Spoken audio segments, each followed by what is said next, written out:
Hello అండి, welcome back to my channel Lucky and Sri. నేనైతే ఈరోజు ఆకురపప్పు చేస్తున్నానండి. మీలో ఎంతమందికి ఆకురపప్పు అంటే ఎక్కువగా ఇష్టమో కింద కమెంట్ సెక్షన్లో కమెంట్ చేయండి. మామూలుగా చాలామందికి అసలు ఆకురపప్పు అంటే నచ్చదండి. యాక్చువల్లీ చెప్పాలంటే నేను కూడా సేమ్ కేటగిరీ అండి. బట్ ఈ స్టైల్లో చేస్తే మీరు కూడా నాలాగా రుచిగా ఎంజాయ్ చేస్తూ తింటారండి. సో వీడియో ఎండింగ్ వరకు చూడండి, అసలు స్కిప్ చేయొద్దు. ముందుగా నేనైతే కందిపప్పు తీసుకున్నానండి. కందిపప్పు కానీ పెసరపప్పు కానీ ఆకురపప్పు టేస్ట్ అయితే అద్దరిపోతుందండి. నేనైతే ఈరోజు కందిపప్పు తీసుకున్నాను, నీట్గా వాష్ చేసి పెట్టుకున్నాను. దాని తగ్గట్టు వాటర్ యాడ్ చేశానండి. దాంట్లో పసుపు, ఉప్పు, రెడ్ చిల్లీ పౌడర్ ఇవన్నీ యాడ్ చేసుకున్నానండి. వాటర్ సరిపడా తీసుకోండి. నేనైతే కుక్కర్లో చేస్తున్నానండి, సో విజిల్ పెడుతున్నాను. వాటర్ సరిపడా తీసుకుంటే విజిల్స్ మంచిగా వచ్చి మంచిగా కుక్ అవుతుందండి, ఉడికిపోతుంది. లేదు వాటర్ తక్కువ వేస్తే కింద అడుగంటేసి మాడిపోతుందండి. సో అందుకని మీరు తీసుకునే క్వాంటిటీ తగ్గట్టు వాటర్ తీసుకోండి. నేనైతే ఆనియన్స్ యాడ్ చేస్తున్నాను. ఆనియన్స్తో పాటు టమోటా యాడ్ చేస్తానండి. టమోటాస్ అయితే 2 తీసుకుంటానండి. ఇదైతే పెద్ద టమోటా అని చెప్పేసి 1.5 తీసుకున్నాను. దాంతోపాటు గ్రీన్ చిల్లీ అయితే ఖచ్చితంగా యాడ్ చేస్తానండి. పోపులో రెడ్ చిల్లీ వేస్తాను, కానీ గ్రీన్ చిల్లీ యాడ్ చేస్తే టేస్ట్ ఇంకా అద్దరిపోతుంది అని చెప్పి గ్రీన్ చిల్లీ యాడ్ చేస్తానండి.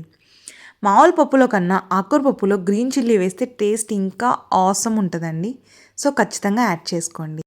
దాని తర్వాత చింతపండు యాడ్ చేస్తానండి. చింతపండు మీ పులుపు తగ్గట్టు వేసుకోండి. నేనైతే కొంచెం ఎక్కువే వేస్తాను, నాకు కొంచెం పుల్లగా అలా ఉంటే ఇష్టము. మా వాళ్ళు కూడా అలాగే ఇష్టంగా తింటారు.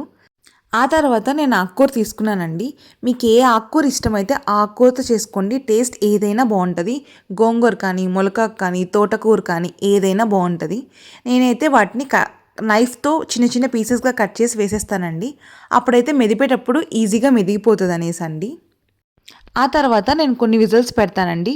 యాక్చువల్లీ చెప్పాలంటే నేను 4 to 5 విజిల్స్ పెడతానండి. సో అప్పుడైతే మంచిగా మెదిగిపోతుంది, ఎక్కువ రుబ్బాల్సిన అవసరం లేదు, ఈజీగా మెదిగిపోతుంది. అలా ముద్దుకంతో చేసేసి పోపు పెట్టేస్తానండి.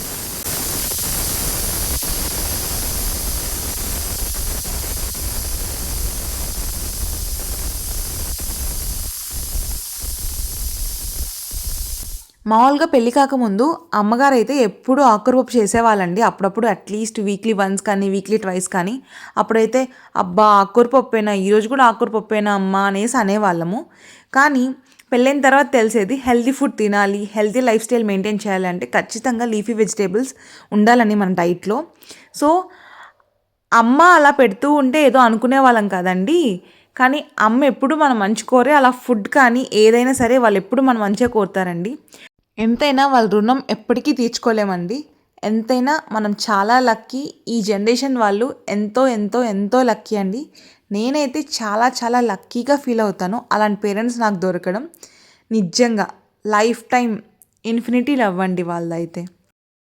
ఆ తర్వాత చాలా ఈజీ ప్రాసెస్ అండి. అంతేనండి, పోపు పెడితే ఎమ్మి ఎమ్మి ఆకురపప్పు రెడీ అయిపోతుందండి. పోపులో నేనైతే ఆవాలు, జీలకర్ర, తెల్లగడ్డ, రెడ్ చిల్లీ, కరివేపాకు ఇవన్నీ తీసుకున్నానండి. లిటిల్ బిట్ కొంచెం ఆయిల్ యాడ్ చేసి అండ్ దెన్ బాగా పోపు పెట్టుకొని దానిలో మిక్స్ చేసుకున్నానండి. ఆకురపప్పులో కొంచెం వాటర్ వేసుకొని బాగా కొంచెం బాయిల్ చేసుకోండి, అప్పుడైతే ఇంకా టేస్ట్ బాగుంటుంది. కుదిరితే మీకు ఇష్టమైతే కొంచెం ఇంగువ యాడ్ చేసుకోండి, టేస్ట్ చాలా బాగుంటుందండి. మీకు ఒకవేళ డైరెక్ట్గా వేసుకోకపోయినా పోపులైనా వేసుకోండి ఇంగువ, టేస్ట్ అయితే చాలా బాగుంటుంది. ఒక్కసారి ఇది ట్రై చేయండి. అంతేనండి, ఎమ్మి ఎమ్మి ఆకురపప్పు రెడీ అయిపోయినట్టే అండి. ఇదైతే పుల్కా కానీ, రైస్ కానీ, చపాతీ కానీ దేంట్లో అయినా ద బెస్ట్ కాంబినేషన్ అండి. చాలా ఈజీ ప్రాసెసే అండి. అట్లీస్ట్ వీక్లీ వన్స్ కానీ ఇట్లా మన డైట్లో లీఫీ వెజిటేబుల్స్ ఇంక్లూడ్ చేసుకుంటే మన హెల్త్ ఎప్పటికీ చాలా బాగుంటుందండి. మీకు ఈ వీడియో నచ్చినట్టయితే like, share and comment. Don't forget to subscribe to my channel. Thank you for watching.